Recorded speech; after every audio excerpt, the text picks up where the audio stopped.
Mining prices and job hunt video. Welcome to Australian Mining for New Starters, and in today's video we're going to have a look at the prices and we are going to do a quick job hunt video.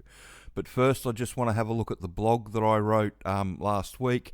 Gold made a new high last week of 32.69, but it's actually made a new high over this next week of 32.88. So as you can see, it's on a pretty high trajectory, but it's been pretty high the whole time. It's been over $3,000 an ounce for a fair while now.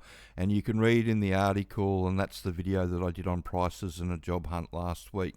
But you can see that if you're not looking in gold mines at the moment for your entry-level mining job, then you're probably looking in the wrong place.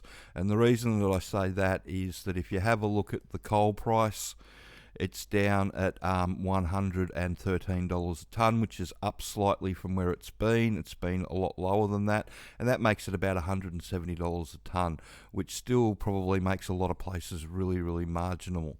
Now, they've done a lot of media about the iron ore price coming down, and like I've been saying for almost 2 years now, everybody in the marketplace thinks that the iron ore price will bounce somewhere between $120 and $80 a tonne. So if it drops below $80 a tonne, you know, there might be some issues with staffing levels and all that sort of stuff.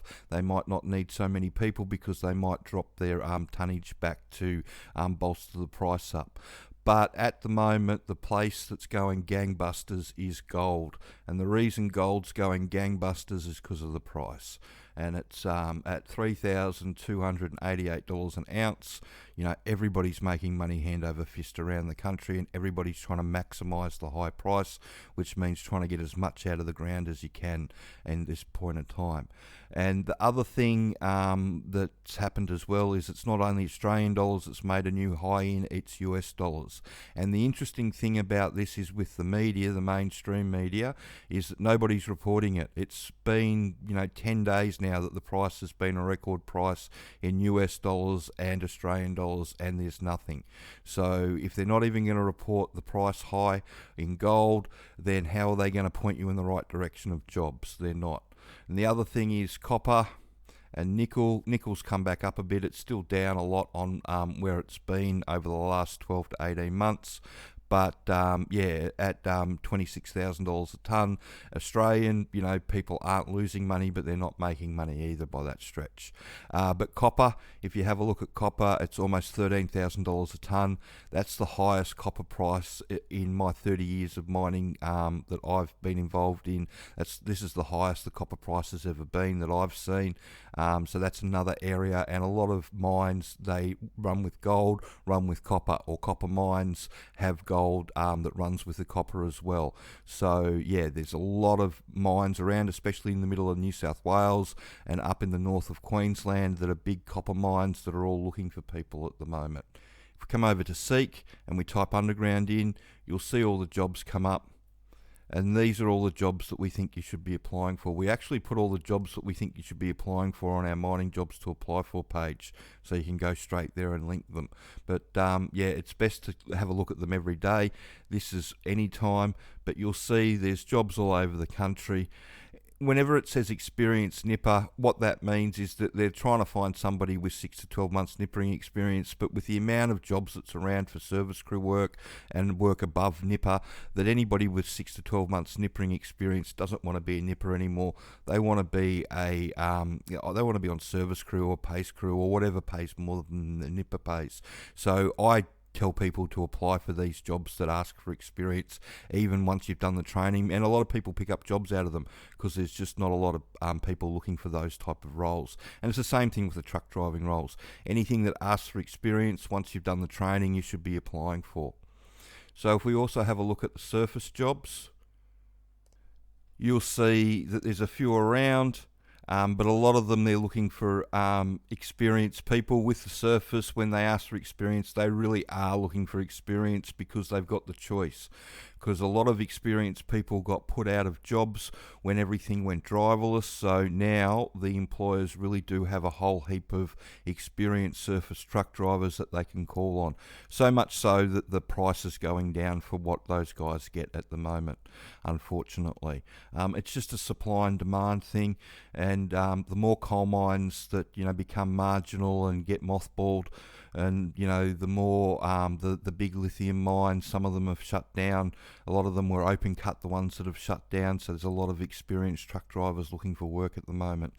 Lithium will bounce back, and it just depends on your mine too, whether the mine you're on is got forward sales or whether it doesn't.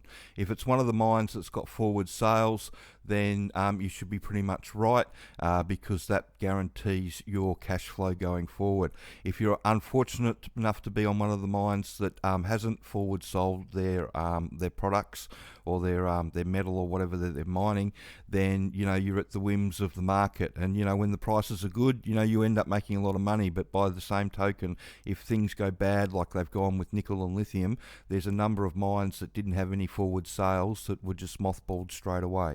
And that puts a line underneath the price, and it means that those mines will come back again. But you've got to understand how the industry works when you're going for these jobs, because you can spend all this time and money trying to get into the industry and the rug to be pulled out from underneath you fairly quickly. And a lot of people are finding that out at the moment, unfortunately. So this is your off-drillers, off-siders on the surface. And like I said on the last video last week, you're going to find a lot of these jobs, they'll cross over when you just type underground into Seek and you go through all the jobs. You'll see the surface ones or the ones for off-siders come up. They're everywhere pretty much. But yeah, so if you want a surface off-siders job, you need a HR for the surface because of the drill rig. It's the machine is what you're driving it around on. It's more than 15 tons. The other thing too is that if you want to go surface off-siding, most of it's caravan work, so you're really out in the sticks somewhere. So you've got to like camping if you're doing something like that. If you want your own room and you want somebody to cook for you and you still want to be an off-sider, then have a look at the hard rock underground side of things. You only need a manual car license for the underground too. You don't need a HR. So that's another thing that people like about going into the off-siding roles underground. But there's heaps of work around. It's just a matter of giving them what they want. And you can do that by enrolling in one of our training packages. We've got the do-it-yourself, and that one comes with full resume instructions and interview prep. You can do the 3-step plan with Jess. You get the intro to underground mining, the online course, and then Jess will do a resume package up for you. Or you can get the full work ready, and that's where you get a mentor like myself, and it becomes our job to make sure that you've understood all the mining information. We redo your resume, interview prep, and just come up with a plan of where and how you're going to get in. It just depends on how much money you want to spend, to which package that you want to do, but there's lots of work all over the country. It's just a matter of giving the employers what they want. And you can see, if you go through these underground pages, you'll see there's just work everywhere. That's your way into the industry, is showing the employers that you know how the mine works. And it's just, there's just jobs everywhere, as you can see by going through this. But anyway, if you could share this information around and like and subscribe the channel. Thanks.